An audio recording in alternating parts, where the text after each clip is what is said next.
Welcome back to Hidden Power. This is a Pokemon podcast. Pokemon LegendsZA, Pokemon Champions. We got a bunch of new information. We've had a couple days now to digest this, so we thought it'd be fun to bring some pretty knowledgeable people, some of your favorite creators, some people that we look up to, onto the show today for a Hidden Power Roundtable. And today, what we're going to be doing is sinking into some of the new information, the characters, the Pokemon, the Mega Pokemon that were just announced. And yeah, I think just kind of sinking into some of the lore, some of the origins, and discussing how some of these things could show up in the actual game of Pokemon LegendsZA. Yeah, without further ado, my name's DustyGogoat. I'm also joined by TraderLumi. Howdy. SoulSilverArt. What's up? Lore Keeper Toby. Did you say the lore? And Loxton from Loxton and Noggin. Good morning. Good to see you guys. Good to see you. How's it going? Yes. Pretty good. How we feeling with the new ZA trailer? I mean, I think we should just get right into this. We've done a ton of discussions already. How are we feeling? What are our first impressions with ZA and Champions, if you want to talk about it? And the misadventures of Sirfetch'd, whatever y'all want to talk about. Honestly, Concierge was pretty cool as well. I'm not gonna lie. I love Sirfetch'd's voice. The voice that they chose for Sirfetch'd is so good. Yeah, it was like a human voice. I was so confused by it. It was like for sure. Wait, Oh my Sirfetch'd gosh. had a human voice, or it just I think sounded that way? It sounded like a human voice. Human. I think Listen, it sounded like I had a human voice. I think we need an like ultimate totally lore think it's video in on most Pokemon. Sirfetch'd. Not gonna lie. Maybe at some point I will do this. I gotta Please say, do. as a Galarian, as the only Galarian in this Sure, call, sure. when they were like, oh hey, it's Oddman, and we're doing, and I remembered, oh yeah, they announced ages ago they're doing one, and then he goes, and it's all set in a region close to home. I got very excited. I was like, Nice. yay, more Galar stuff, I mean, Toby, I think that Champions, I'm like convinced that Champions is in Galar as well. So you're just getting a whole thing. I'm Wait, convinced. You think it's set somewhere? Is there a tweet thread you've done about this, or A little bit, but just the basic, even what we just saw since we're talking about it, in the presents, it opens up the same way that you're walking into one of the big gyms in Galar. I don't know if you recognize it, but it also in the background looks kind of like turf field or whatever. And then they're so Galar coded. They look like they're dressed like Leon, the player characters people. so interesting because I There's a was lot. He sort of- means the Go on. background. He means like that screen where you're seeing the Yes. models when you're recruiting the Pokemon. There is a world behind them. Oh, interesting. See, now what's really interesting about this is I was watching it, and I don't know how you were watching it, Loxton, but I'm obviously watching it being like, hey, I want to pay attention to any new lore stuff and world building stuff. And Champions in my brain already exists as a battle simulator.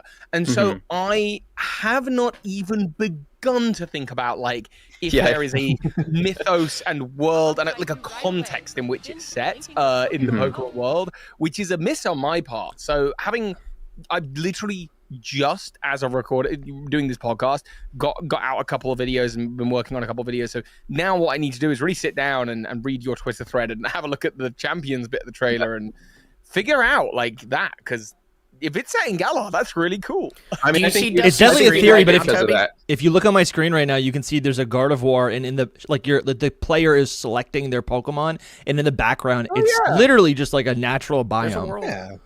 It looks a little. This one's one's the it's stretch. field coded, right? Yes, right. This one's more of the stretch, but like the opening of it being like one of those gyms in Galar, and then if you Can you really go back look, to the very beginning, Dusty? if you look at the protagonists or main characters, they I see what you mean. really have so much going on that is the sportiness of Galar. Yeah, they're wearing um, like sports wear. They look. It looks like Nike, like running, like not a tracksuit, but like athleisure clothing. Well, and it's, in terms of lore, as far as we know, obviously Megastones can be anywhere. Z crystals can be anywhere. The Terra phenomenon can be generated anywhere. But as far as we know, Dynamax can only happen within the confines of Galar. As far as we know, well, I don't know about in the anime. Maybe in the anime that's different. But certainly in the games, it's based on the max spots, no? We do have Those can move. in Melmetal's Gmax Dex entry. It does say like there's a Cyclopean giant in a distant region, and like it turned out to be Gmax Melmetal. So like there's kind of a soft implication that there could be another place with Dynamax. I do think they don't. I'm sure one to, day it'll show up again. Yeah. Yeah, Sure. I think they don't like to like lock those to regions so hard. Yeah, 'cause they won't be able to do it. Whatever. All you gotta do is say Eternatus visited here. You know. Yeah, And now there's sure. that. You know. Yeah, because like it shows up in that- Pokemon Go as well. Like I would like you have Yeah. to. They would have to explain that away. True. So if It's if not Dynamax, exactly canon, but maybe there's. In they're terms of all a what I was little thinking of- interconnected. Like you can take pieces from each of it, Sure. right? It all generally makes sense, but they can work out. I think if I do a video on the lore of and like I said, maybe this is our collab we need to do. We've been talking like, as soon as the direct's out, we need to work on something. If I end up doing a video on the lore of champions, I think that'll be a pretty short video. At this point, But for I sure. will be there day one. Hell yeah. It's gonna be a bit of a Champions. stretch. That's what but I'm we'll here get there. for, man. You probably could If do you something cool with it because like if the Pokemon in this battle simulator and Pokemon Champions are not like I feel like there's a chance they could not be real Pokemon.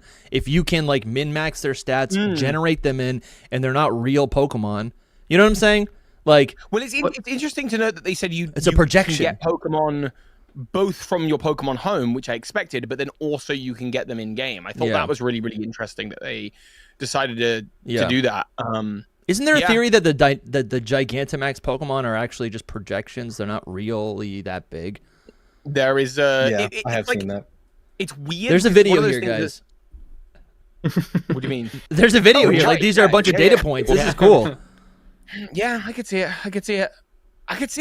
Yeah, I can see that. Something's yeah. there.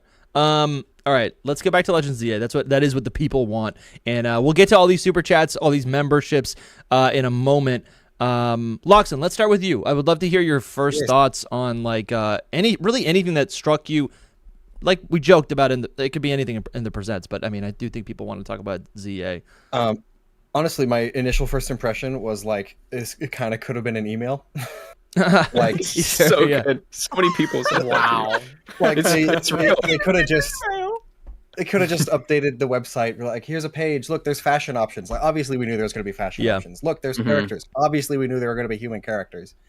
Like, it is Yes. cool to see like the official names of like the evil organization. And look, Yeah. you're joining this thing, and here's some other people that are people you know already. Even she's revealing a single new mega. It could have just been like when Smash Bros was revealing characters in the early days. They would just update the website and like, whoa, Solid Snake's in it, kind of Yeah, thing. yeah. Yep. It did feel like a agree. slideshow. Like pretty much everything that and anything that is going to be in the trailer will also be on the website. I'm not too fussed about like. Why did I say fussed? I feel like I'm watching too many Toby videos. That's such a British thing to say. I'm not too I'm not too upset about like what is in the trailer. Like I'm not too interested in like dissecting the trailer as like a piece of art or something. But I think just what I'm starting to get worried about is that like I feel like I feel like Game Freak and the Pokemon Company are afraid to show off the things about LegendsZA that I'm the most excited about, right? Like if this game takes place in a city, then you would imagine, and only a city, that you would imagine that this game would have way more detail and attention to all the little things, and that's like something in contrast to like all the complaints we had about Scarlet and Violet, this big open world game that has nothing going on in it, right? So if that is the case, and I'm just assuming, like that would be the promise of this game, where is that? Right, and there are a lot of cool features that we've seen. I mean, they showed off the alphas and the rogue mega battles, and we see new megas, and that's all great. But I also feel like they're not showing off the battle system at all. Like anyone that I talk to about ZA has no idea there's a new battle system. It also makes me worry that they're not confident in it. Yeah, Yeah. Really? That's the feeling you kind of get a little, but yeah, I mean, it could just be because it's so different that they're nervous about showing it Yeah. off. But honestly, I'm like, it's different. I want to know because that's like the coolest thing. Yeah, Because it's absolutely. different. It's cool because it's different. yeah, you know? absolutely. And then I guess I get worried that I'm like, are all these things that I want and expect from ZA actually not going to be in ZA? You know, is it going to just Can be like, yeah, I want to throw my hat into the ring here a little bit. Yeah. So I remember when Sun and Moon was coming out, and we were getting everything under the sun revealed in the run-up to it. And this has movie. obviously been like, okay, look, here's the thing. Like, ZA has been the longest launch cycle in, recent history, in memorable history. Yeah. Obviously, we got a teaser like 2.5 years ago. Then we got a teaser, like a trailer half a year ago, or whatever it was, 6 months. Normally, after a game gets its first trailer in the February-March time for Pokemon Day, there is about a 5-6 month gap before we get like the next big trailer, and this is what that was. And yeah, it was a little underwhelming just seeing the one mega, but this game is out in October.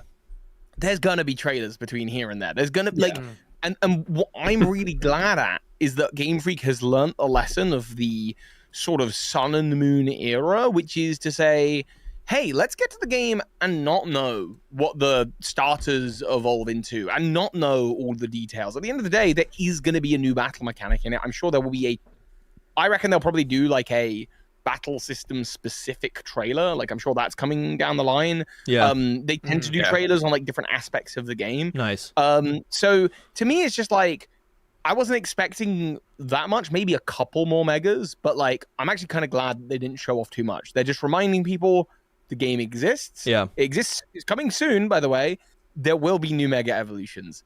Just get that excitement simmering. The game's in October. Now, it could be a case, of course, that the game comes out and actually there's basically nothing in it. In fact, there's only one new mega. It's only Dragonite. That's my fear.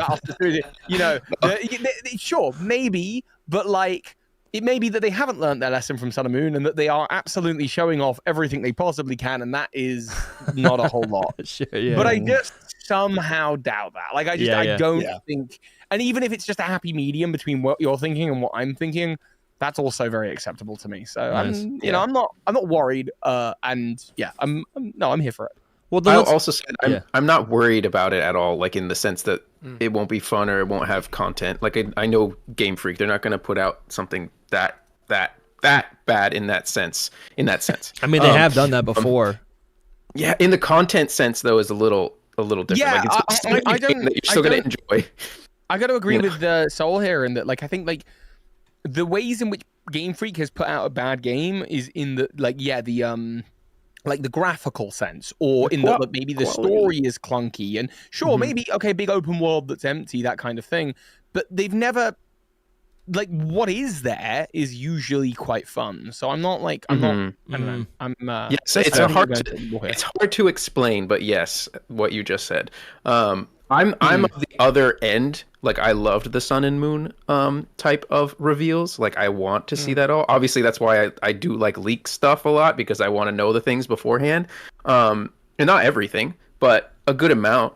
But so I'm okay with the happy medium. I'm afraid that they've gone way too far in the other direction, though, where it's to the point, because even with like what you said, that there's going to be trailers in the next few months.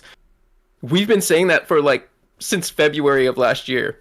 I've been like, the trailers they're gonna come now. They're gonna come now. Just over and over again. Yeah, the next direct, and then we're just like burned. But there are less than 3 months. Like, we got, how many days is that? 90, less than 90 days before the game comes out. I think, because the thing is, you say that, but then also what was reasonable? Like, okay, obviously, it was reasonable to expect trailers about 6 months after the first reveal of the game, because that's when they usually come out. So, okay, so that would have been March, April, May, June, July, August. By August time, it made sense that it was kind of like, hey, where's the trailer? Right. By September, October time, was it not quite clear that, we're not getting one this year? And that actually we'll have to wait for Pokemon Day next year? Because that's kind of the vibe I got. So really, there was only a short window where anyone should have reasonably, in my opinion, expected trailers.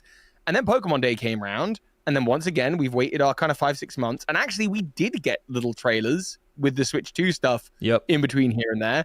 Now we've got the first big trailer. And now we're into the news cycle. The only difference between this news cycle and past ones is this one is about a month shorter, because usually the games come out in late November, and this is obviously in mid-October. That's totally fair.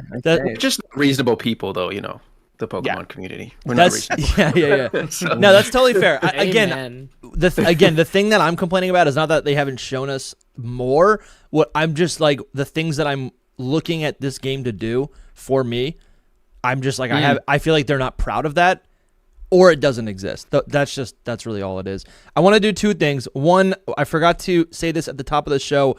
This is going to be a spoiler-free podcast, so have no fear if you're listening, but also please chat. Also, super chats. Please don't spoil anything. I think Toby is blind to the leaks, and I actually don't know where Loxton falls in on it, but we're gonna be There's leaks? Yeah. There it is. Okay, that was a spoiler that there are leaks. He didn't know that there were leaks. You leaked the leak. Actually, we talked Hans about is evil and frozen. We talked about Surfetch at the top of the show, so actually, you've all been spoiled of the leak. Get it? Okay, never mind. Let's move on. Shout out to Wilhelm. Wilhelm has just become a legendary tier member of the Hidden Power podcast. Thank you so much. Free Metroid Hat has also been a 10-month member at Box Legendary tier. We appreciate you. They say, I finally joined the Discord Battle League. Also, can't wait for the movie night next week to watching Destiny. Deoxys is one of my favorite Pokemon movies, and I'm hyped. That's in the secret Discord. Shout out to you guys. Kai Dragonborn has been a member for 9 months.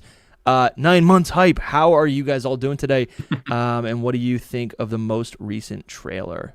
That's what we're talking about right now. And then King Nito has also been a legendary tier member for 6 months, 3 a.m. in Australia. Awesome to be here for a live once. That's awesome. And you know what? We were going to do this at noon, but we're doing it at 1. So shout out to Toby. 3 a.m. in Australia. I guess it would have been 2 a.m. Yeah, for them. These game discussions are great for the hype cycle. Awesome. And then Unseelie King with the super chat says they spoke to a bunch of stuff in the trailer, but didn't really tell us anything. So thank you guys all for the super chats and becoming members. Yes. So, okay, let's talk about the new characters. We got a bunch of new characters. We got a bunch of let's start with Dragonite. That's the exciting thing, right? Mega Dragonite. Oh, yeah. What are your thoughts? What are your opinions on Mega Dragonite? We got a new Mega. Like, we haven't had a new Mega in over a decade. It is confirmed. Yeah. And it is also like the same as most of the other Megas, where it's just the Pokemon but more. Yeah, is how I like to simplify it. But that more is neat. It's neat that it's bringing in more of its elements from its previous evolutions, and I like that. It does feel a little simple. Like, they somehow took Dragonite and made it simpler, but then put wings on its head. Yeah, But that's just visually. Origins-wise, I think it's pretty neat. Oh, tell us about it. That's spoilers for my upcoming video. I was going to say, without giving too much. I was excited when I saw I watched your 3 to 4 minute long reaction. I loved it, actually. I was excited to hear about your Dragonite stuff eventually, whenever is ready. But in short, it is it has angelic vibes, and I think that's because it's kind of like a guardian angel, specifically the way French manuscripts would often depict them, with specifically the seraphim, who would have 4 wings on their back and 2 from their head. And then here's this Dragonite with 2 big wings very distinctively on its head, and then it has little baby wings on its shoulders and knees. Yeah. It's interesting, the idea of a guardian angel, because it's referred to in Pokedex as the guardian of the sea. Like, it helps lost sailors and that kind of thing. And so it goes to ship, and it saves all the sailors on the shipwreck and all that. Literally saving their souls, So it's I think there's definitely something to that that's really, really interesting. Also got a Dragonite video coming out. Arzak, we need to coordinate that. We should, because I also have... I'm doing one short video just on Mega Dragonite, and then I'm turning that also into a video on the whole line. I'm aiming for Sunday, okay? I'm aiming for Saturday, Sunday. Let's sort this out. Yeah. I'm gonna be gone for a couple days, so I can't really work on it till Monday. But I think the Dragonite is well then watch mine and you can steal all the cool points that you like. Well, Lumi already has a video on it. Lumi, so just go watch Lumi's video. Yeah. Get on my level now. It's actually been fun. I also saw that Austin John Plays did a video on the origins of Dragonite, and I was like, what is he doing in that space? What are you talking about? No, so we got to take him out. No, he can't be doing that. Stay in your lane. Stay in your lane. Go give me a gameplay guide. It was a good video that took a totally different approach that I didn't think to take, and that I don't think Lumi took, and it doesn't sound like you're doing, Loxton. And I just thought it's so funny that the community, we're all so we have not seen a new Pokemon design since the DLCs for Scarvy, right? We haven't seen a new Pokemon design since the I guess gouging fire and that lot. So this is all new stuff, and it's like I think we're so hungry for that. It's so nice to see people getting excited about new Pokemon again, and just getting into like wanting to know the lore and the origins and all that. And by the way, I think it's gorgeous. I think it's such a. I've seen a lot of people. It sounds like some people are very like yay Dragonite, and some people are very boo Dragonite. I'm in the yay camp. I just think it looks same. Yes. Oh yeah. I'm outnumbered then. Yeah, it's all right. It's all right. It's not. Okay, go on, Sol. What do you feel? Yeah, tell us what you think. Tell us why you're a party pooper. What's going on? I really enjoy that they changed the color of its eyes. No, I do enjoy that, but I like that they made the antenna. Like you can still see the antenna in the wings, right? But it's just the shape of the wings, and I might have realized that they couldn't do the shape that I was looking for. Probably because of Koraidon, because Koraidon has the shape that I'm looking for, which is like the big spread out wings. Instead, this is like, it's like doing an owl thing. Like, it's like doing one of these things. They're almost like hands. I think that what makes it maybe a little off-putting. Yeah, it's just not for me. I don't like, so this is all completely opinion-based, right? I am more of the sharp and edgy type of designs always. So the roundness of the wings kind of just hurts me a little bit. I love the little wings in the back, but it's a goofy dragon. Yeah, it's one of the benevolent. Well, like Puff the Magic Dragon and all those. Yes, I think it's faithful to what Dragonite is. Like I think where I've come down on this, and they've been very small. Yeah, they've also been like in the text on the website. I thought I was smart to see the comparisons between this Mega Dragonite and Dragonair, and then I read the website and I was like, oh no, they literally are trying to spell it out for us that it's a callback to it has all the elements of Dragonair, right? I guess if you look at a lot of other Mega designs, they're always taking from that second or first stage and bringing that out into the final design. That, but I said to Phoebe, the wonderful cup of tea asked me, hey, what kind of video do you think I should do? And I said, you know what would be really funny? I think you should totally do like a Mega Salamence that takes bits from Shelgon, because that would be you just end up with like a little orb. You think so? Oh, 100%. Let's pull it up. I'm not even kidding. Sure, it's got looked like at this the before. casing. I see the logic. I can see it 100%. Let's see. Mega Salamence. Let's see if I can get a picture. I've never thought about that before. Look at it right here. You can see it so clearly. Okay, I gotta say, the shell. It's going all the way around it. I'm not even kidding. Salamence has this though. I don't think it's a specific to Mega thing here. Regular Salamence has this on the bottom as well. He's got but his belly. It expands to encompass him like Shelgon. Like some armor. Shelgon. Yeah, I could see that. I mean, this one's canon. Yeah, this one's canon. That's actually Mega Salamence's Colosseum form. That's a big spoiler, Dusty. You said no leaks. Oh my gosh. Yeah. And actually, you know what? Metagross also takes a lot from Matang. Oh my god, you're right. It has hands. They look identical anyway. That's fun. There's another little video there, maybe. I'm telling you, man. It's been the case, man. They almost all have it, you know, almost all of them. Even and then, like some of the ones that Tyranitar. don't, like Aerodactyl, they make a point to like have a dex entry that still connects it to something from the past, from like its past, you know. Yeah. So I don't know. I really don't think that this takes much from Dragonair, though. I think it's like an insult to Dragonair. It's an insult to Dragonair. To me, Dragonair has three things. It has a long tail, it's got wings on its head, and it's blue. This takes two of the things that Dragonair has and applies it to Dragonite. It just doesn't work, maybe, or it doesn't translate to me personally. And that's fine, but like it does. The worst part about it is the tail. To me, the tail is so. I can get why people don't like it. I'm into it, but I really do get why people would be like have a problem with it. To be honest, I feel the same way about Mega Tyranitar, like I think as you do, Soul, about like this, where I'm just like it just doesn't. This isn't doing anything for me, like at all. Yeah. And I want to be clear that I don't hate it. I don't feel much towards. I feel like they could have done a lot better. It really sucks that for Dragonite that it's had so many years for fans to create things, because I think that most fan creations have been better than this, and that's just because of the amount of time I think that it's taken. So yeah. I will say I don't like its official art, the render that's on the website. Doesn't it look? Yeah, no, it's terrible. The wing. It looks wrong. The perspectives are It is all wrong. wrong. The perspective's so weird. It's It so is strange. wrong. The It wing might be is trying wrong. to show that over the here. wing is really flexible, Yeah. like the antenna. If it helps you, I'm thinking of it like it's covering its face with that other wing. That's how I'm thinking of it. It's like pulling it over in front of its face to like kind of cover it. I mean, it doesn't. But it's really just a help. bad render, though. Like, I know what it's trying to do. I don't know what they're trying to do with these 3D renders. This is like all we've seen, and it still look like of Mega Dragonite. Like, this is the official art of Mega Dragonite, and it still looks like it's modeled off after 2D art. Why not just debut Mega Dragonite with the 2D art? Most likely, the 2D art will look like this. Just in, It'll probably look a lot better. Traditional art. You know? I get why they curved the tail, but the tail in the game has been up.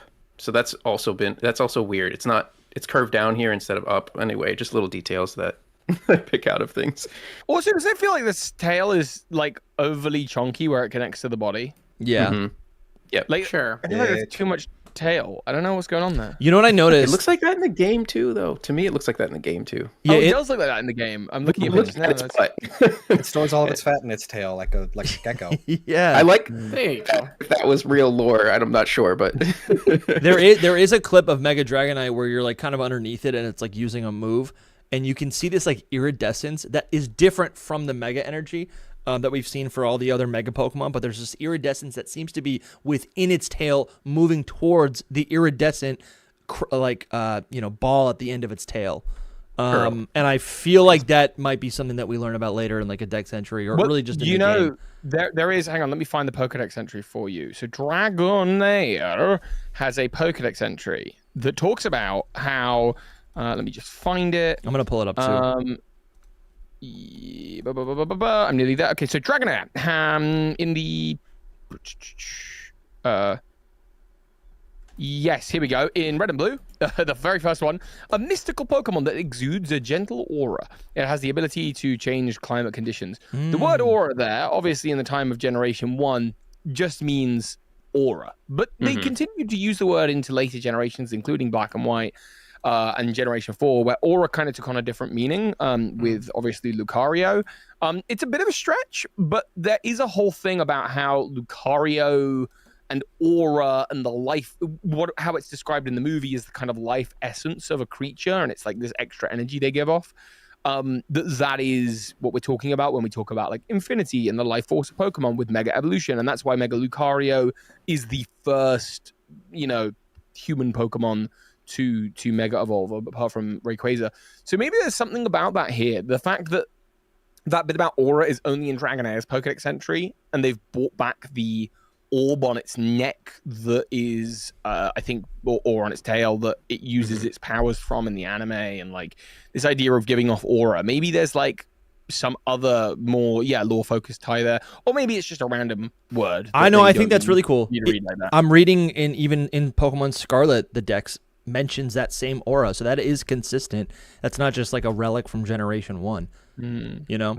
Whoa, in Violet. Hang on, does it say that anywhere else? Hang on, hold up. Whoa, in Pokemon Scarlet they added a brand new Dex entry for it, which now makes a lot of sense. It's called the Divine Pokemon. Yeah, that was not in any other generation. Wow, that's wild that they've just added that. There it is. They knew what they're doing. So I can see the vision. For us. I can see the vision. Yeah. All right. But that I would also say that it might have some Hermes, like Greek god inspiration. I could see that. I'll throw that out there. I mean, they did put the wings on the heels, kind of thing. Yeah. They do that wings, for a lot of there's- Pokemon, though. Like Arcanine has it both forms, and that's not a also- Pokemon that feels overtly Hermes to me. It also kind of looks like that staff, though. I don't know what it's called. The staff that's used for medical things has the two The wings. Staff of Hermes, yeah. Staff of Hermes has snakes. Seplicus? Yeah, has snakes I like think- floating around it. I So think Austin John covered that in the video. I didn't watch his we video. got to get him on the podcast. So you're stealing, Soul. I didn't watch his video. I have no idea. It's worth a watch. It's definitely worth a watch. Definitely watch it. I like that his take would be completely different than any of ours. So Yeah, that's- I'm actually I didn't know that he did that. I'm really curious to watch that. we also got a bunch of new. I don't know, Loxton. Do you have anything else to say about Dragonite? I think looking at Dragonair just now, I think if Dragonite just had the like another one of those balls right here, it would look a lot better. Sure. I think if it had the specific wings the same but bigger, that would have been just a-okay for me. I would have been like, okay, this makes sense. But I also saw this online. It's hilarious when you see something that's been in front of you the whole time, kind of feel like a hint to what we end up getting. But like, Soul, you brought up Koraidon with the giant head wings. I think a lot of people are thrown off by the head wings of Dragonite. It feels a little out of place. You're like, why are they not on the Pokemon's back, right? This isn't like a little Dragonite Corbeau thing. Like it's it's like put the wings on the back where they would make sense and have a lot more balance. But we saw the head wings on Koraidon. We also see with the dragon terrestrialization form, the crown that the dragon type terrestrialization gives any Pokemon are head wings, which is not flying type, but it's just another ridiculous ornament. And I'm sure we've seen it elsewhere. Yeah. Dusty, what you should Google search Obsidian Flames Dragonite. Just search that. This is one of the Pokemon card sets. Oh, dude. I'm seeing it in my mind. Hang on. Go to the images. There you go. There's the pack art. Damn, man. There it is. It's right there with the dragon crown on. There it is. It's like, oh, that's probably not a hint. They're not hinting towards it. But it's also like, they're thinking about it from a design standpoint. There you go. You can see the image even bigger there. Yeah, very... That's crazy, man. It literally is it right there. Yeah. This is what I would have loved because it's sharp. This is the soul-coated Dragonite, Mega Dragonite. That's what I needed. Oh, well, this could be your Mega Dragonite, okay? There you go. Yeah, you just... In Champions, you can do both, so that's what you do, Soul, is you just... tear it and call it Mega Dragon. No one will know. I won't tell. How's Mega Dragonite gonna wear a terrestrialized hat? Oh yeah, it's on one of the wings. I'm saying he can just Terra his Dragonite, not Mega, and pretend it's a Mega Dragonite. Sure. Yeah. I don't know if you guys saw. I don't know if you guys saw my tweet going back to Koraidon, but I was like, I thought you'd like it specifically because I was like, do they have like a common ancestor, or is Koraidon its ancestor? Because that's kind of crazy. It's the same kind of thing. I think when it comes to Mega Evolutions, what's important is that like Mega Evolutions are effectively a Pokemon's battle form. There's a lot of Pokedex entries talking about how like the Pokemon is like obviously in excruciating pain, but it allows the Pokemon to do things that exceed its normal biology. Like I think like, is it like Mega Beedrill can't land maybe, or like I feel like Pinsir or something like maybe you can't like something. There's a bunch of them. I can't remember which ones. Glalie can't close. So these are not forms that are designed for like survivability in an ecosystem. They are designs that exist for combat. So with that in mind, it kind of works for me. The Dragonite is a little less like, it's top heavy. Like, yeah, because it's only meant to be in that state for a very short period of time. It's not supposed to be in that state. I love that, Toby. As part of its survivability. Like, it's just kind of part of the way that these designs end up looking. No, I love that. I think you're absolutely correct. I have more looking into it to do, but I've noticed a lot of Japanese media will depict angels with wings in not the typical place, especially like the lower back, the hips, the sides of the head. A lot of angels and demons too, like Morrigan from Darkstalkers, right? Have like, I feel like I don't know why I've got in my head an image of like some comic Succubus that has like wings on its hips. That sounds familiar. That's like the Succubus from Overlord. Yeah. What's her name? The girl, right? Is that what you're thinking of? But yeah, all the Succubi from Darkstalkers. Yeah, Darkstalkers. That's what I'm thinking of. Most of the popular one. I guess not most. About half of the angel Digimon have wings on either their head or their hips. Also, okay, yeah, interesting. Even like Arsene from Persona, like he's like a demon with like black angel wings, but they're sprouting out of his hip. Like, it's just a thing that they commonly do when depicting angels over there. I don't know why yet, but it's interesting. You will do by the time that video comes out. I might need some help with Valkyries this. Valkyries are kind of just angels when you get right down to it. Sure, but like they also depict Valkyries in a similar way too. Yeah, I noticed that, like, you know, with the tiny wings on his back, because he still has his back wings, but they're like even more like disproportionate to his body, and I feel like that's like a common thing you see on at least demons. Like I think Impidimp actually has a similar thing where he's got like these little tiny wings on his back. So you know that kind of ties into what y'all are saying as well. Dude, the Valkyrie point feels so right.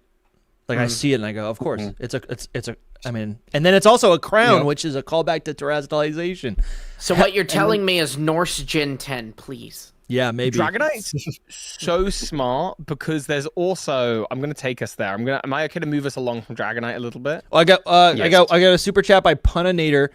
We appreciate you being here and supporting the stream. They say, hear me out. Mega Dragonite is inspired by the High Entia from Xenoblade Chronicles. Also, Team Chikorita and Tepig represent. The High Entia?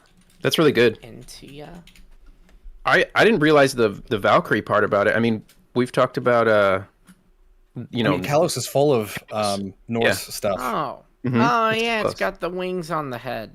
Well, it's probably all inspired by the same, again, Yeah. the same stuff, the same mythology, the same world stuff.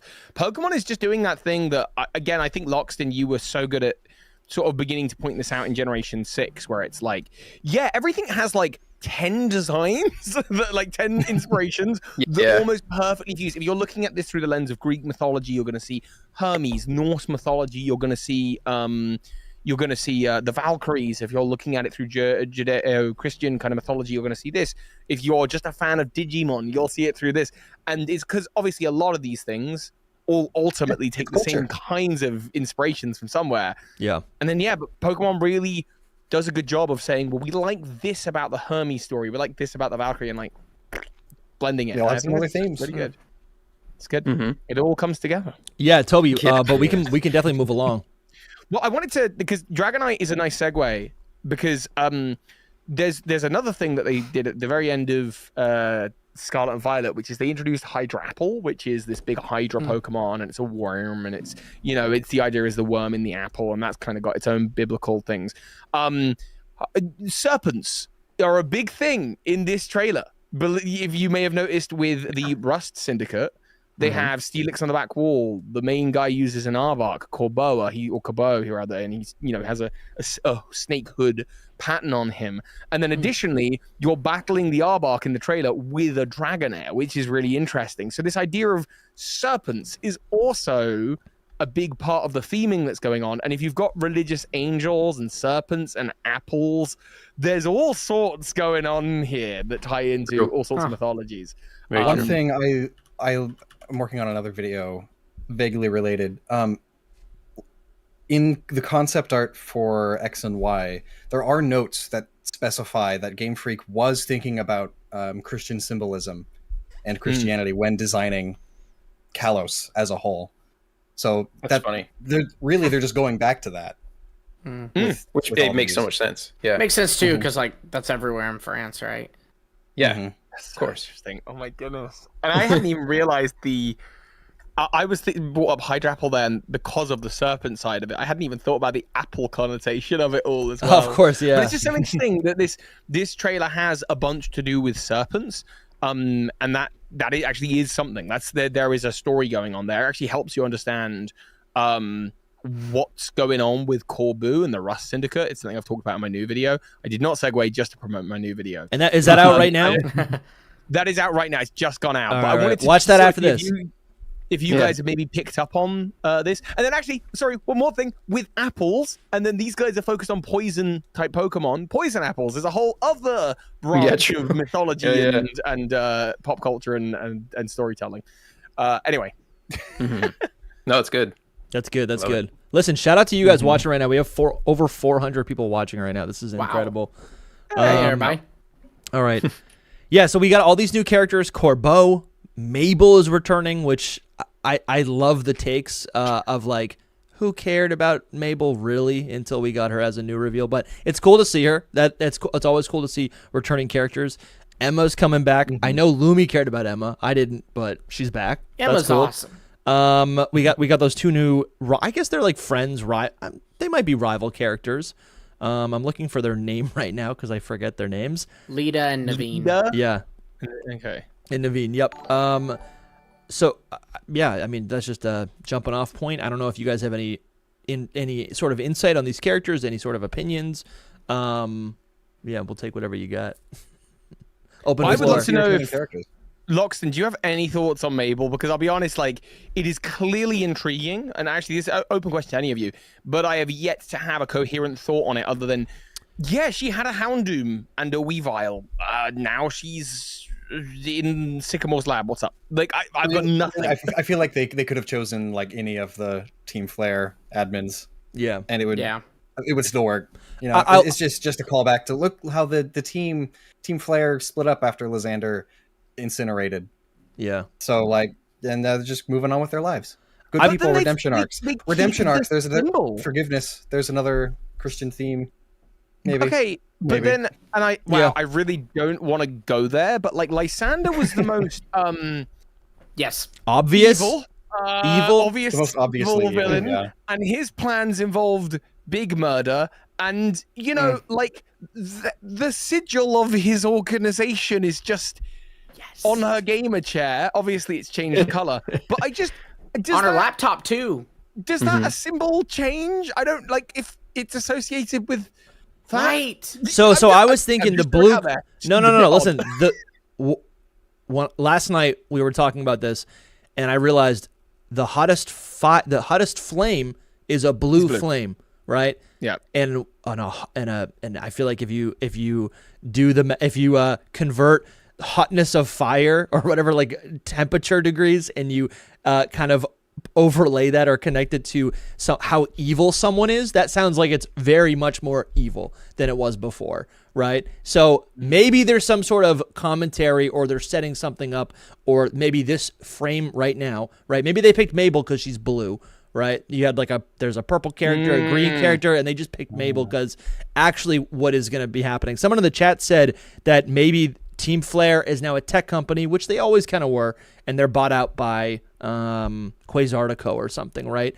I feel like I would not be surprised. Like, if we're looking at Pokemon Legends Arceus as an example, right? In that game, by the end of the game, the player character becomes an outcast, right? We're blamed for the problems of Jubilife Village. I would not be surprised if we saw a similar arc in LegendsZA, where we're working alongside all of these people who seem friendly enough, but we find out, shoot, maybe we team up with Zygarde, and Zygarde's like, guess what? These people are actually bad, and we have to actually like bring that up, and then that's the point of conflict where they go, you're actually, yeah, maybe all those gates, right? Because the whole city is not the whole city is not a free place for people to like mingle, right? It's actually, the whole city is sectioned off like a prison or something, right? I could see Quasartico or whoever the bad guy is flip a switch, and everything goes into battle mode, and we have to fight our way somewhere, right? And I don't know, you know what I'm saying? If I can add to that too, It's ominous. Toby, you had pointed out, maybe it was you and Luke. I don't want to give you full credit if Luke helped, but y'all pointed out it was we had Luke's y'all idea. on after the presents that Quasartico was built seemingly like, if you line up the spot on the map, it seems like it was Over built Lysander right on top Labs, of yeah. And I don't know. So Quasartico, I think we're all kind of a little sus of them, right? And I was sitting here thinking, another feature in this game are these rogue mega evolutions. I have a whole video where I'm kind of diving deeper into this. It's probably going to be out like next week.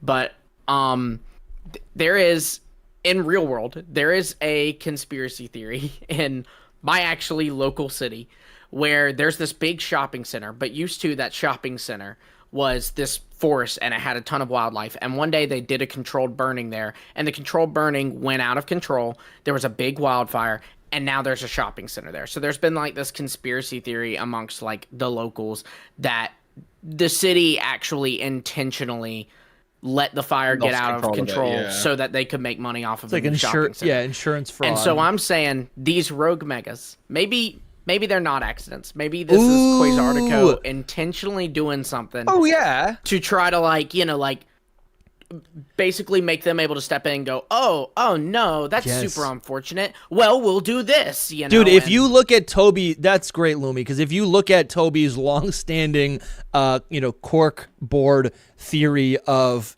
connecting shadow Pokemon, dark Pokemon, mega Pokemon, etc., yeah, I could see a situation like, Team Rocket with the Goldenrod Tower, forcing Pokemon to not forcing Magikarp to evolve into Gyarados, but forcing Pokemon to mega evolve throughout the city, right? They've taken over that tower, right?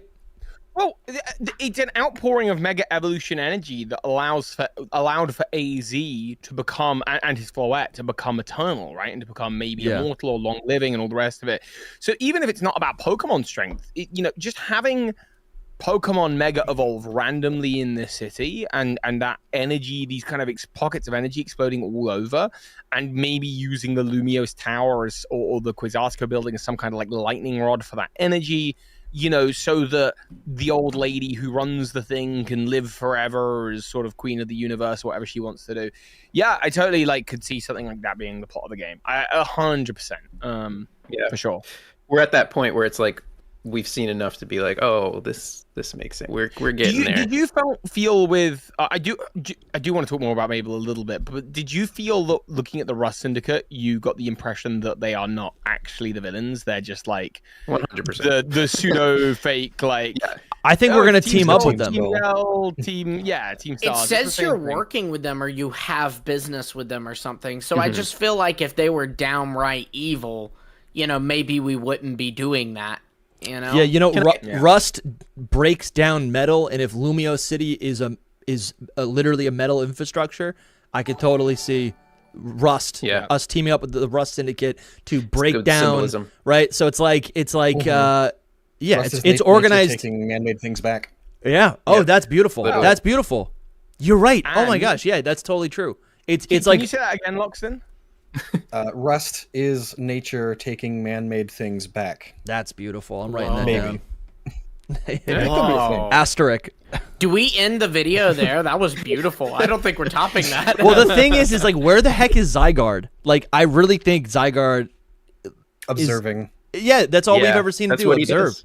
That's what he does, though, too. Steps in only as needed. Yeah. He's the watcher of Pokemon. It's gonna be the voice in our head to be like, maybe the Rust Syndicate are actually good guys. Maybe go talk to them. Maybe they're morally just, even though they are legally, criminals, right? I think so. I don't want to say too much because some of it's in the video, but if you that's just come out, but also if you think about for example, a lot of people have pointed out that his outfit looks a little bit like Fezandipity. Yeah. And I'm not going to get into the theory territory, but I'll tell you that's not an accident, because the Loyal Three, much like the Rust Syndicate and their objectives in the game, are all about how the toxic chain made them more beautiful, powerful, and wise. That's literally what the toxicity does. So once again, and Pokemon love to do this. They love sort of tying in the end of the generation to the next generation and making it a fluid story. It's very intentional that they've just done that, and now we're seeing that story again play out. But here, I think it's Team Rust, as you say, Loxton, kind of taking back the city a little bit to make it more beautiful and strong and bring order to it. And he is super I do. fashionable. I love his tie. Yeah, That tie is so cool. He's so cool. One of the coolest character designs we've for got sure. in a long time. I don't know if it's part of your video, Toby. It's all over the internet either way. So it's just people have been connecting him to Kieran and Carmine. It's in the video, yeah. I would imagine. It's just all of that ties together with what you're saying about Fezandipity. I never saw him. He's definitely anti-hero to me. Yes. To me, I would say that we were talking about the this presents and how, if it was good or bad or whatever, how we felt about it. This trailer, I think, wasn't the best explained trailer to us, but I really think that the trailer itself is showing us that the point of the trailer is you have him, Corbeau, you have Emma, and you have Mable, and they're the Scarlet and Violet 3 separate side quests. Sure. We're getting quests from all three of them the whole time. They are the That's three people that we're going to, and that I'm 100% guaranteed that is Right. that's what they were trying to show us, but they didn't explain it in a way you go. They do say it. They're like, she'll give you these quests, and Mabel gives you the Pokedex quests, and then you're working with Corbeau on some other missions, essentially. So like all three of them are separate things. Yeah, I can see that. So You're so right. 'cause and to you get the add to character that, too, customization. There's even they introduced us to Team MZ, and you see that when you're going to meet Emma, you're with Tawny or Urbane. So then like that friend is supposed to be for that little plot, the detective, if you will, plot. Right. And then you see Lita with you with Corbeau. So maybe Lita's supposed to be a part of this Corbeau plot. And then I don't recall seeing Naveen like much with Mable specifically, but that would by the transitive property leave him with Mable. Yep. We got a bunch of super chats, people throwing theories into the conversation. So I'm just gonna read these off. Thank you all. Yeah, thank you guys. Thank you. It's hard to say. I always try to say thank you to every single person, but it starts to sound like silly. I'm like, this name, thank you. Okay, now read it. Like so. Doing this mixed thing where we have guests and super chats, so it's like yeah, we appreciate bear you with us. And we appreciate you all. And D Sampy just gifted 5 memberships to everyone. So. Sampy. Thank you. Listen, Toby got. Sampy, you've been doing that all week. I know, dude. Seriously. So after this stream, we're actually going to be continuing the conversation with Toby and Loxton on Patreon. Also, YouTube channel members also get access to that content. So if you want to join the community, there's so many perks. We talk about them all the time, but the immediate perk is that you can watch the rest of this conversation once we go offline, and also you can call us. And actually be on the podcast on Monday because we're doing a live call-in show in our Discord. So that's another little bonus. But okay, they're coming through. Let me just read this. Devinox says Lysander works with the character some in X and Y. Okay. Oh, that's true. Lysander and the main character actually do talk pretty frequently. So, okay, that's interesting. Talking about like an evil team member. Squirtle Master Kenobi says, I 100% believe Corbeau is related to Kieran and Carmine. Their grandfather uses Weezing and Arbok in the epilogue DLC. That's cool. Unseelie King says, is it a hint towards Mega Arbok? Because Corbeau has a little Mega Keystone on his chest, and he's got the Arbok. That would be pretty cool. That would be so cool, man. Seriously. Could be Seviper as well, potentially. True. Mega Viper would be. I actually would give up Mega Arbok for that. Yeah, totally. For sure. Things go all the way around. Dude, that would be crazy. Sandaconda or Dunsparce? Oh, come on. Yes. Yes. I need to just have Steelix. It's got 5 segments. Oh my gosh. I need it so bad. I think the other guy has Mega Steelix. You're right. There's no way he's got the kind of, and it's kind of like a Steelix's. Yeah, he's got the. I see the vision. I also think because obviously people are like connecting him as the kind of like muscle man to Corbeau, to Vinny in relation to 100% the other person, and so I think in that respect, if Vinny is Mega Rayquaza, another snake, and it's like a really and that's what they're going for, then Steelix is like the little baby version of that, like so I think we're getting either a Mega Sandaconda, Seviper, the Dunsparce, or Arbok. Obviously I'd root for Arbok there, but I think I'd root for Seviper, honestly. Seviper actually I'd root for the Dunsparce if I get a choice. And me too. Since we got biblically accurate Dragonite, I would like Phoebe's biblically accurate to Dunsparce. And it gets wings on its head. Just ruining Soul's favorites. Maybe Mega Milotic could be a dude. thing. It also don't even speak that. That's too cool. Milotic already has good. things on its head, guys. That's nuts. Yeah. That's nuts. Frills, yeah. I don't think every Mega needs to have wings on their head, but I know. I'm just like Blastoise with wings on its head. Think about it, guys. Torterra with wings on it. It's perfect. Sky King says in X and Y, a Team Flare grunt tells us it's 1 million Pokédollars to join Team Flare. If only Team Flare gets to live. Lysander is a capital. I can't see the message. Something. Oh, oligarchy. I can definitely see socioeconomic themes in PLZA. This is when we were talking about some stuff earlier. Appreciate you, Sky King. Yes, yeah, exactly. Faytail says, on the theory of snakes, the city is very Eden-like. Unseelie King says, maybe Mega Zygarde will represent, I don't know what this is, Jormungandr? Yeah, it's You're a, the man. The snake The, that's around the world, right? Yes. Zygarde does represent that. Yeah. Zygarde already That's represents one of that. the Sure. Zygarde things. Dude, and Yeah. of course, Zygarde, that's the snake of them all. And then Fatale says snake. the And city. his evolution also, or not evolution, complete form also has wings near his head. Yeah, he does. He does. He does. Yeah, thank you, Fatale. The city is very Eden-like. It would be interesting to side with a snake to down the paradise. That's cool. I like this. Look, if you really want the wings by head thing, if that's the theme, and I didn't know that it was, but Arbok has a giant hood that you could easily imagine that So right. adapting. It just became Just the grow theme. even wider. Oh Yeah, my it could flap. god. Like flaps. All right, let's scrap all our video plans and just do like a video where we're Snake. like, this Pokemon with Pokemon, wings. but its Mega has wings on its head. Scizor, but it has wings on its head. I mean, it sounds a lot like the whole like megas are shaped like X's and Y's to me. So It's true. It's true. it could work. All right, so yeah, I was just The wanted. Ophis, that's what I'm thinking of. The Ophis from Greek mythology are snakes with wings near their head. And they are specifically guardians of frankincense fields. You thinking Dragonair, probably? Like Dragonair's inspiration that led to this? I mean, they're connected, obviously. Dragonair is a snake. I was just thinking with about because all wings on the its head. snakes and then we were just thinking about snakes and wings on head. So I'm like, that's the thing. Where have I seen that? And like, Yeah. there's already other Greek mythology in Kalos with like Aegislash and all that. True. So there could be something there. This is like the most like I said this yesterday, but this one's even worse with like the Always Sunny meme where the guy's got the pins and all the lines and he's like crazy explaining. Yeah. Got any more, or that was it? Yeah, I didn't mean Yeah, to that was it. derail us. I was just trying to just get everyone involved. That everyone was throwing out theories. Yeah.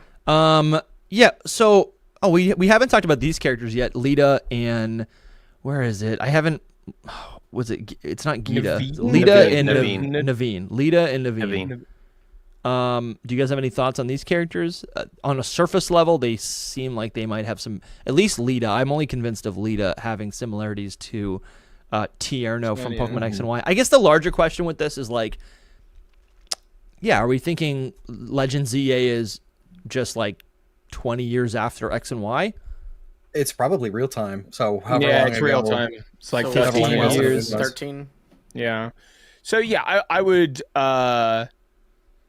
suspect it's a cousin, you know, like or something like that. It's probably not a Little sister, maybe. A little sister could be. Yeah, sure.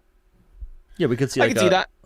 Could even just be a fan, like, because if it's been 15 years, maybe Tierno's a favorite, like a famous dancer now, and Yeah. you know, it makes He could sense be a- that she'd be like, "Oh, he could I be love an Tierno. influencer. I'm kind of modeling my look a little bit. It's a homage, you know." Though it could be a little sister because the fact that she's wearing like a big oversized jacket, Dude, that's maybe cool. it's like his jacket kind of thing. I don't know. I love that. That's such a actually good pretty read. cute.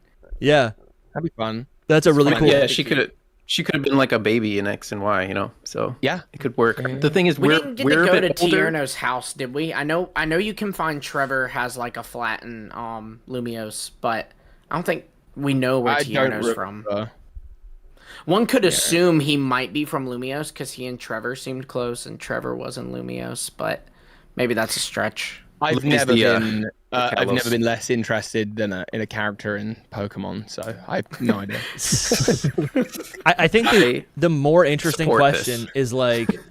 is like how, I don't know, like if this game truly is positioned not as a sequel to the story of X and Y, but like just you know, it takes place in a familiar. Continuation. Yeah, it's a continuation of the world. Sorry. No, I need to interrupt. This is actually the most interesting thing Tierno's ever done. I need to interrupt you. Oh yeah, Appreciate this. we need to hear this. Tierno does have a canon hometown in the I Choose You movie. He's from Pallet Town. No.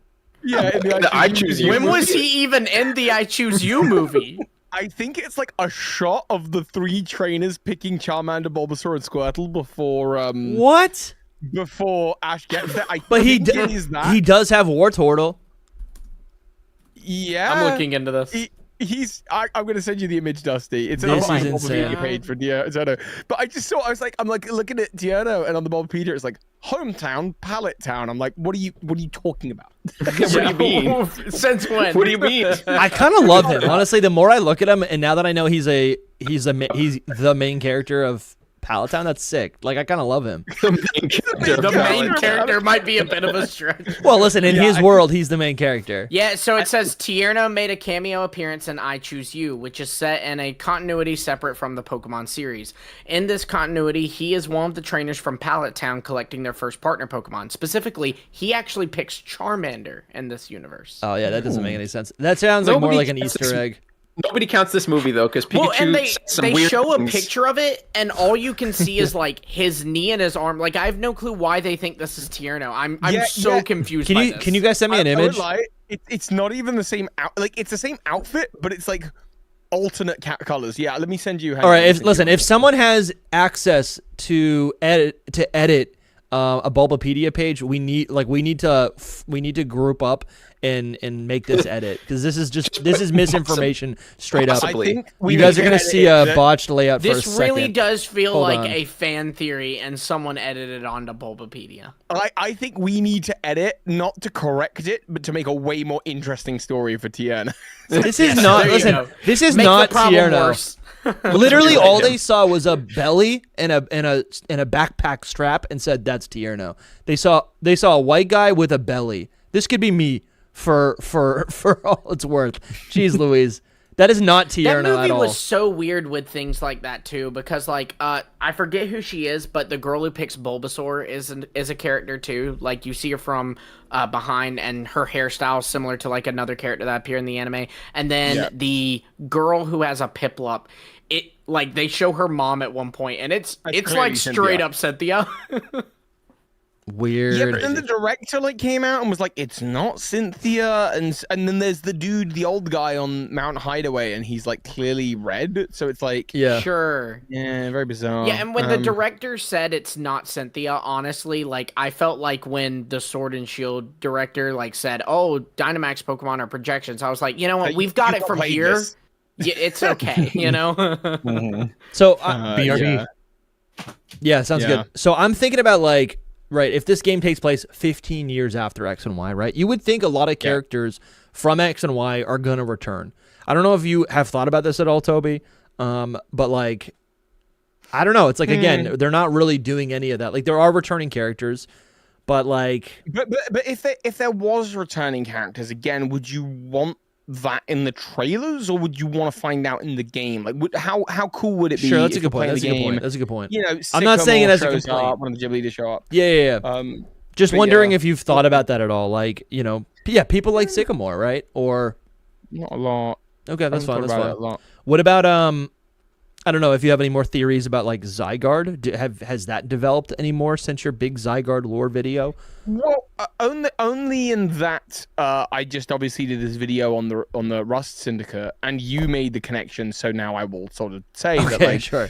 yeah, if you're a syndicate trying to bring organization to Lumio City and trying to bring order to the disordered nature of the city that's kind of falling apart, because I think there's that thing of like, from a syndicate's point of view and from a criminal syndicate's point of view, yes, they're breaking the law, but they usually are doing so because, and they're usually able to do so because the police force is ineffectual. And that's kind of what you see with like Kingpin in like Spider-Man, for example, is that like he's the Kingpin, he's the mob boss, but actually when he's taken out of the picture, New York falls into ruin because the Kingpin is no longer around to keep order. So Corbeau is a snake trying to keep order in Lumio City. Oh, I love that. Zygarde is a snake trying to keep order in Lumio City. So they're two different sides of the same kind of story. But then there's also this other element of Corbeau in that his name in all the different languages also means like raven or corvid. So it's both Corbeau as in cobra or boa, but it's also raven or crow. And ravens and snakes Winged are famously kind of Winged snake. Winged snake. Snake with pro wings. Famously, they're sort of like predators of each other at times. Usually birds eat snakes, but sometimes it goes the other way on. And what's even more funny is that Zygarde is based off of Fenrir, but it's based off of Jormungandr the snake, Fenrir the dog form. Obviously, Perfect Zygarde is maybe like Hela or like an ice giant or something. But I'm pretty sure there's also really important Norse ravens that are part of the mythology there. And so there's like for sure so many other little wonderful connections that are going on, and we could see Zygarde in other percentages. So maybe we're gonna see a Raven's Zygarde. I don't know, like who knows? A new form of Zygarde. Yeah, like a 25% or like a 75 or something. That would be cool. That would be cool. It's right there for the taking, right? It's ripe. It's ready. They should do it. Because you've obviously got like what's his name? Odin's Raven is like a pretty important thing.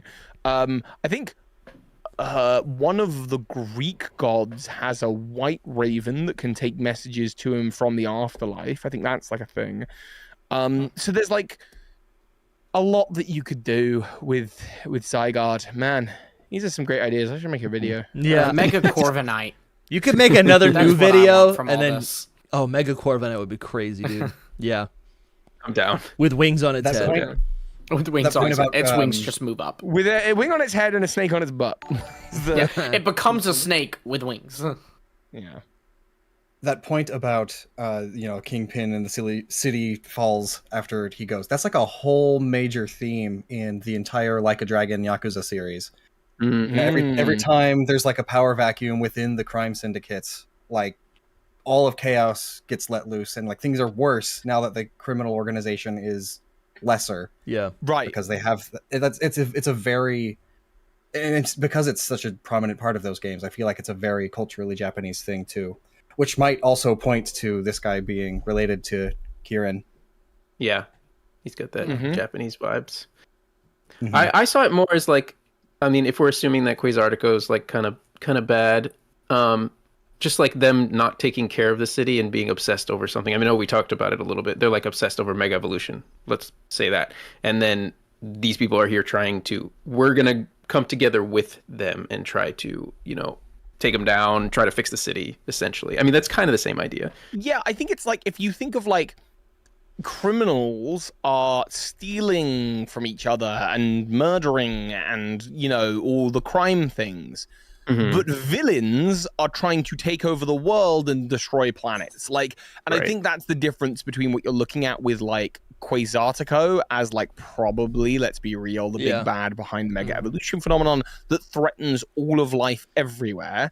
And then like an organization like the Rust Syndicate that is maybe a necessary evil or maybe like a like you say, an anti-hero group that ultimately has good intentions that ultimately they end up benefiting from. It's not totally altruistic, but it does create some kind of stability, some kind of order, which, X and Y were all about. Like, it's not all Team Xerneas. Sometimes it's Team Yveltal, right? There needs to be balance between the two.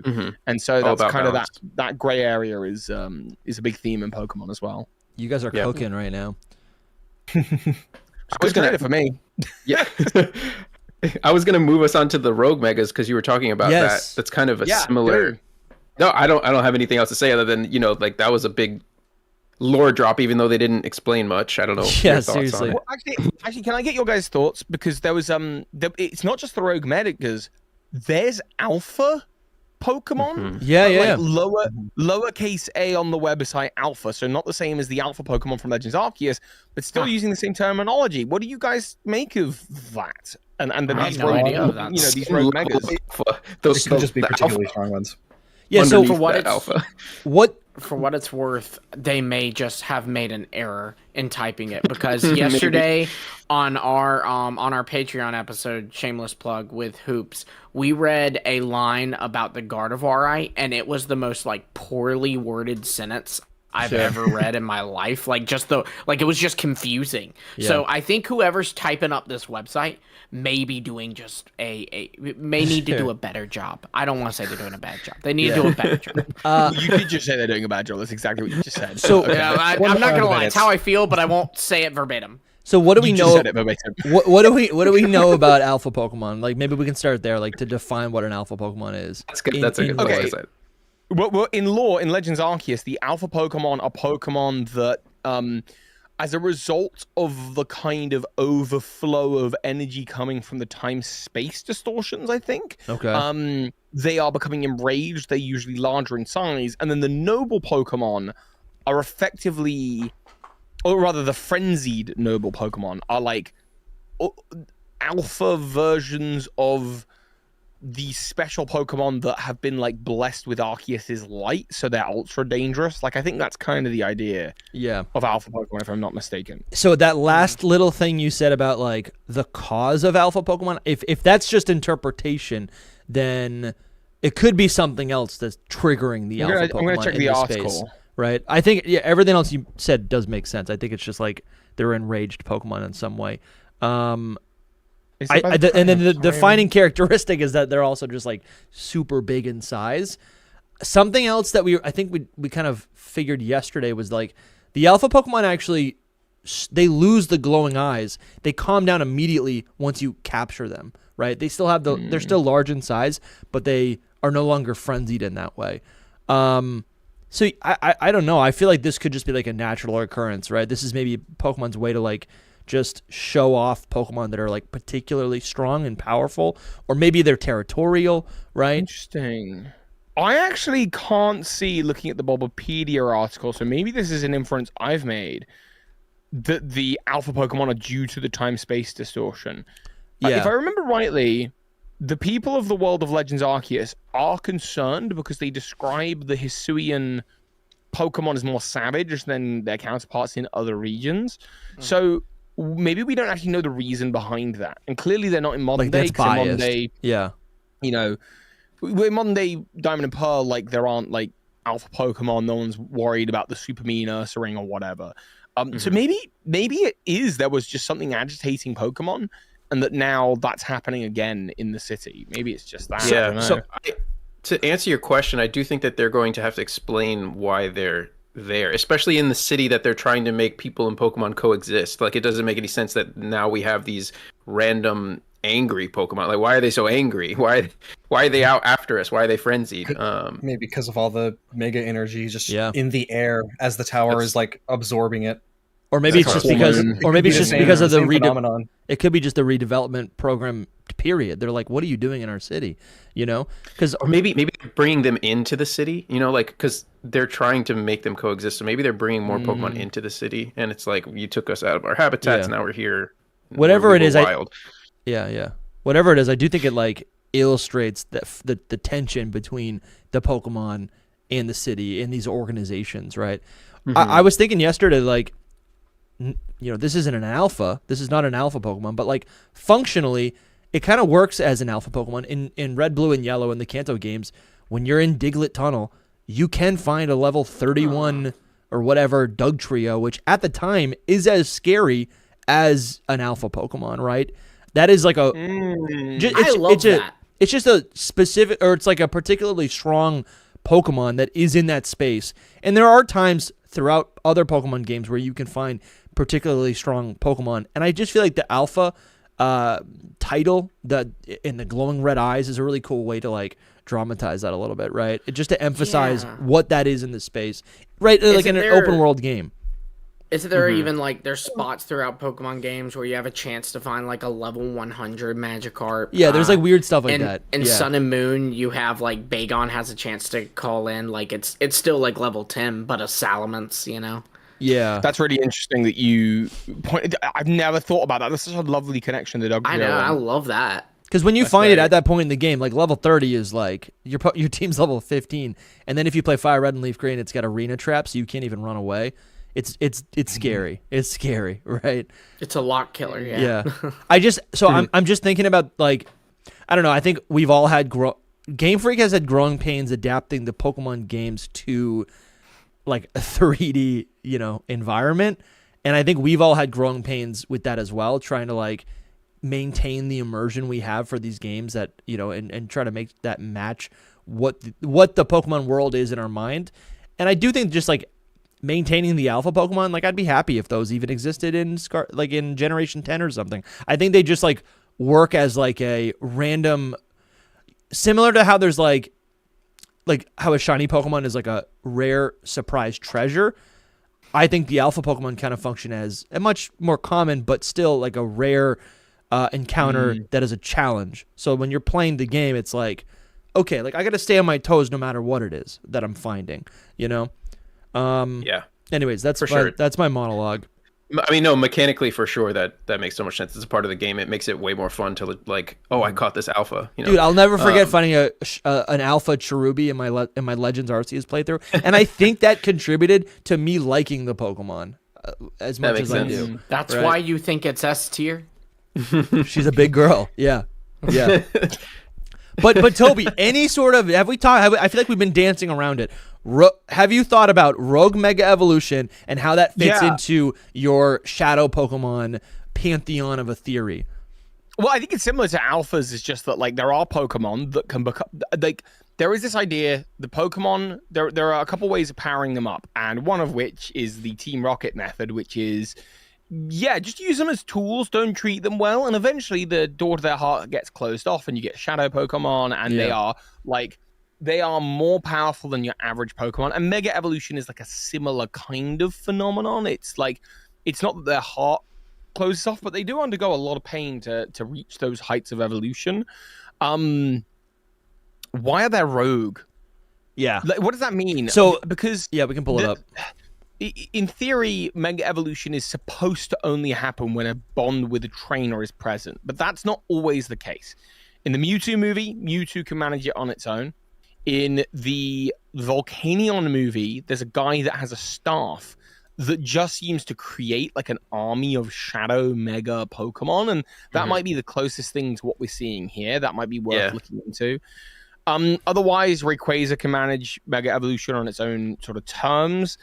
Are there other Pokemon that can just solo Mega? The Latios and Latios in the Hoopa movie. We talked about Rayquaza, sure. Right? Yeah. So there's not many Pokemon that can Diancie do that as well. So I would guess that what is happening is that it's not about a bond with the trainer, but perhaps there is a giant keystone or keystone-like device being used by Quasartico or some other organization somewhere in the city, maybe somewhere in the tower or somewhere, in either of the towers, and that they are able to somehow use this to evoke Mega Evolution in a unnatural way. Because the game can't be like down on Mega Evolution because it wants you to Mega Evolve your Pokemon with a special bond with them, but they're going about it the wrong way, and that's why it's like, sure, that's what's going on. I would have thought. Any thoughts, Longston? Nothing to add. Okay. That was a very well thought out. It was segment. Yeah. If they're using, the Prism Tower to like do something, to cause this, which I think makes sense. Like, I think, are we all in agreement that we think like Prism Tower will be like a very focal point of this game? It's got to be. The final bottles. They've told us on top of it. Nothing about it. Yeah. Yeah. Well, but there's little things you can glimpse. Like, I mean, for example, the fact that you can tell by the map and by the shots we've seen in the trailer, the gym symbol's clearly been removed. So that makes me think, okay, it's serving another purpose. If it's serving another purpose, I imagine that's going to tie into the story. But so the real world Eiffel Tower was offered up in like the early 1900s to the French military to be used as a radio tower, to use its antenna as a radio tower. And then like, I think a little bit later, they built a radio tower or a radio station under the Eiffel Tower. And so it has those capabilities. And so I just think like, kind of like what I think it was you, Dusty, mentioned earlier with Goldenrod, sending out the radio waves that makes Pokemon evolve. Like, I'm getting that vibe. You have the tower, which the thing it's inspired by is used as a radio tower sometimes, or can be used as a radio tower. And I don't know, the dots are clicking to me. I think it was primarily used as a radio tower for like most of its beginning existence, and then it was eventually like decommissioned essentially. The Eiffel Tower. Here we go. There is a character called Alva in the Volcanion movie, the Magina Volcanion movie, and he uses the Neo Arcane Science, which is like a form of new alchemy, in the Azoth Kingdom to create a technique called Mega Wave, which, unlike Mega Evolution, can force many Pokemon to Mega Evolve at once and follow the orders of those that the Mega Wave decides. And if I'm not mistaken, I'm about to find somewhere that he also is an X-Team Flare scientist, but that might be just... no, I'm not about to find that. That's okay. I don't know about that one. You're entering my territory with the headcanon. There you go. But yeah, so and Alva, yeah, he creates this wave, and he doesn't actually he doesn't own these megas. They're not like his Pokemon. He just has control over them, which so Yes. I suspect we'll see something similar to that, a mega wave. Mm-hmm. I also will obviously throw in the whole Requiem thing because it's like very Of much course. that as well. It really is. You were on the website earlier, Dusty, and you passed the picture with like the gems. I don't know if it's on this specific. Yes. Yeah, Let's right talk there. about this. Oh, right there. So like you can see with the rogue mega Pokemon, they're not like Mega Wave where they just instantly turn and they're evil and they're trying to attack you. They're like, we're really not feeling this. We really hate this. We're like getting angry and now we're going to attack you kind of thing. So I think that that's just like Requiem in the anime. And then you see these gems, which is very similar. And the whole thing in the short version in the anime is that Zygarde it actually can stop the Requiem by like throwing its cells into it and like breaking up the rocks, the gemstones. So if mega energy is being like broadcast across Lumio City, I could see these organic crystals starting to form, right? It's like not, I mean, I don't know the actual science, but not radio waves, but if there's like particles that are firing off and are so powerful, I could see them start to like mutate parts of the metal or the, whatever it is, the architecture of the city, and then they kind of fuse and start materializing into these pink structures, which maybe is actually triggering the rogue Pokemon, right? Yeah, I mean, similarly, you have in the Isle of Armor, because of the Dynamax particles, max mushrooms are able to grow. Delicious. So I think it is kind of like a similar thing there. And you also see, is it like any other colors? the Armorite and the Dynite that are in the Crown Tundra and that kind of thing? Yeah, there's that too. That could easily be like from the particles. I mean, one would think because you get those as rewards from raids. I also don't think it's coincidence that these crystals look a lot like the Anastar City Sundial and DNC. I think it's all so without connected. It's crazy. Question, there's a lore video there that I need to be doing. So yeah. Austin, you had And said your something. hat's pink. And your hat's pink. It's like That's going not into your coincidence. brain and giving you these wonderful ideas. These wonderful pink ideas, yeah. The It said Requiem. something maybe Sorry. locks in about them being different colors. The gems. Have we seen them in any other colors? Because we're just thinking, like, if it's Prism Tower that's shooting off this energy everywhere, then you'd expect the light to refract into all the colors of the rainbow to be different types, Right. True. since each color is associated with a type and all that.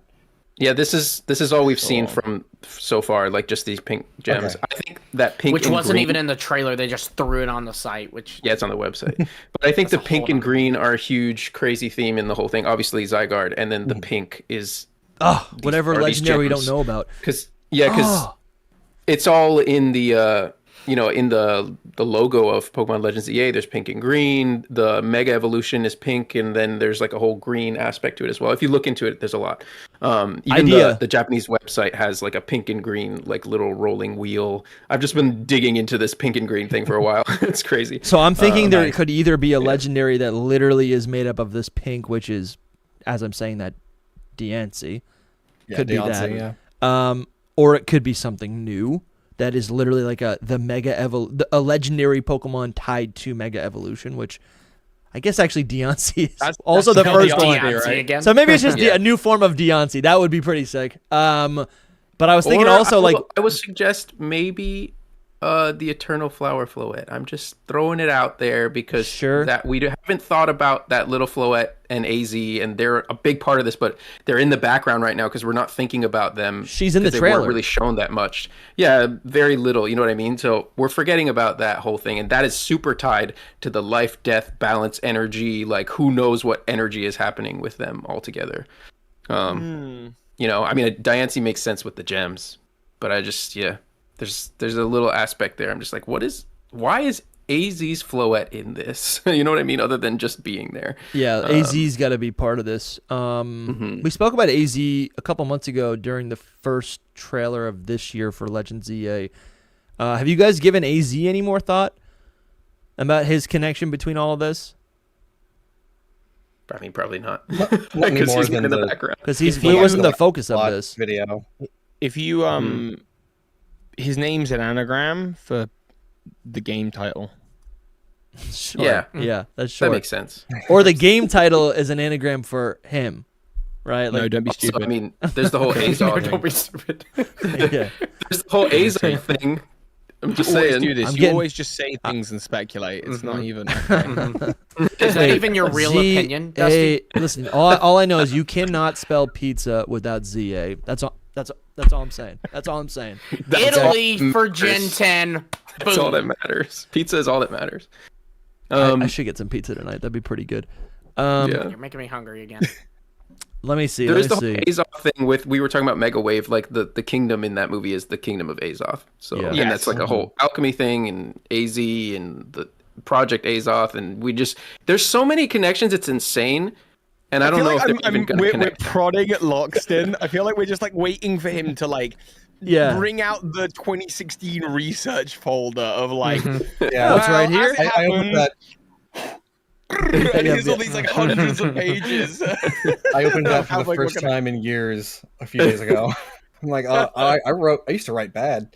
Did you actually? Oh, no, I mean, people loved that. That was so good. Wait, so you actually have genuinely like a stack of notes about how all the Pokemon world all came together as of Gen 6 and 7? Yeah. That's And awesome. it's too long, so like I opened it. I could focus on other things instead. Sure. Right. It's of course. it's intimidating to go back to old notes. Such is Like, life. huge Yes. and all over the place. I want that as just like a collection item in my life. Yeah. Your research notes. Yeah, it's a That's collectible. incredible. It's a collectible. Yeah. So the other theory was like, how does Zygarde fit into all of this? I know there are different like Zygarde cores. Could the bad guys potentially have one of these cores, right? Could there be a Yeah. Zygarde core, maybe a red know one what's- that is, I don't know, fueled and mutated by some of this mega energy and radiation, some of this Recurium or whatever it's called in this game. And then we get this like new form of Zygarde that is the bad version of Zygarde. Well, it could well be the case that what they're doing is that they're creating Mega Evolution not to achieve eternal life for themselves, but instead to bait in the rest of Zygarde to come and like save its like companion that they're using to sort of achieve this. Yeah. That could be a thing. That could be a way that they do it. And then you get like you got in the anime the corrupt Yes. Zygarde that Lysander uses. Mm-hmm. That could well be a thing. I definitely think they're tying that stuff in. Like we've said before, like tying in the anime arc Yeah. with Zygarde. Squirtle I would- Master oh yeah, what's up? I was just gonna put bow on all this. I don't know if this opens up a new can of worms, but on the cover art, you also see Jet and Vinny standing next to a like radio thing. So like maybe it's not the Prism Tower, the satellite. Yeah, maybe it's not the Prism Tower, or maybe it is all of it all together. But they might have like a system of satellite radio waves going out from those things. They look very ominous in the background. Yeah. So I just tie it all in a bow. Very No, that's nicely. good. That's good. So we only have a few more minutes on the live show before we go over and continue the conversation over on Patreon. YouTube channel members will also get access to that conversation. We're going to record that right now. I'm going to read the rest of the super chats. I'd love to get final thoughts from you guys. You guys can plug your channel and whatever you got going on, and then we can probably move over to that. Squirtle Master Kenobi is just taking up the entire page here with super chats. We appreciate you, man. Thank you, man. They say Thank you. too many MFN snakes on this MFN city. That's good. Actually, it's really good. It's a good meme. They say, what if Bonnie is in ZA? Maybe she is the current gym leader of Lumios. Maybe Mega Dedenne, Tawny, Urbane's aunt, mom, potentially.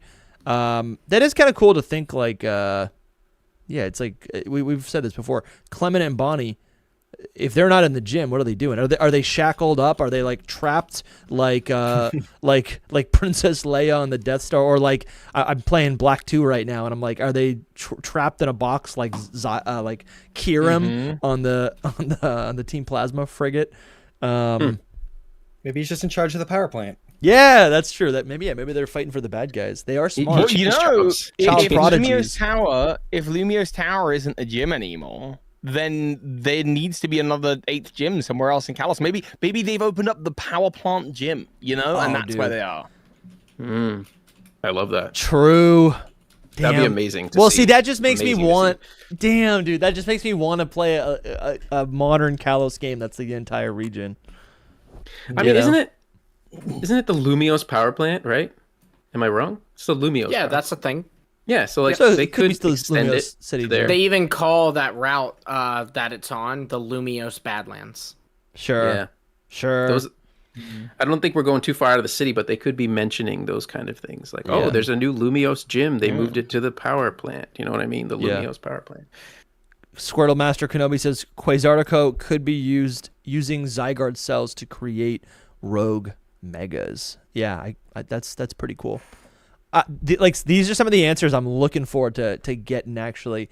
And I mean, LegendsZA is really not that far away at this point. We've waited so long. No.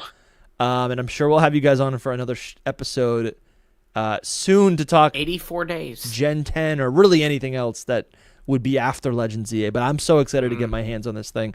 Yeah, Loxton, tell the people where they can find you or what you've got going on right now.